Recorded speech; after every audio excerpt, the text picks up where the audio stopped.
জনপ্রিয় টেলি অভিনেত্রী এবার বিজেপির রাজ্য নেতৃত্বে। বাংলা টেলিভিশনে এই জনপ্রিয় অভিনেত্রীর অভিনয়ে দর্শক মুগ্ধ, কিন্তু অনেকেই জানেন না তার রাজনৈতিক ক্যারিয়ারের কথা। বিজেপির রাজ্যের নেতৃত্বে এবার কোন পদে এলেন তিনি? অভিনেত্রী সৌরভী মুখোপাধ্যায় বাংলা টেলিভিশন ও থিয়েটারে অত্যন্ত বলিষ্ঠ ও প্রতিভাবান অভিনেত্রীদের অন্যতম।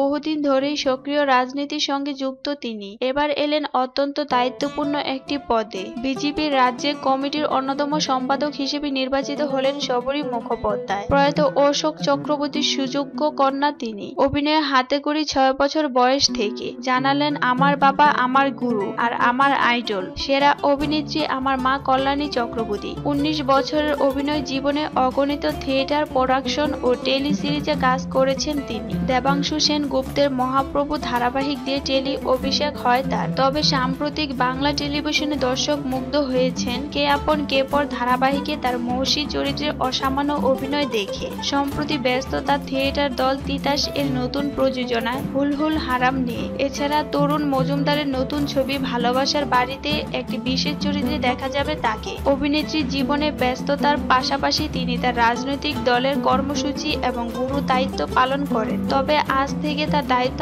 আরো বাড়ল। এই নতুন দায়িত্ব নিয়ে জানালেন তিনি, আমি সবসময় চেষ্টা করব আমার কাজ এবং দায়িত্বের প্রতি নিষ্ঠার অবিচল থাকতে। এই ছিল আজকের আয়োজন।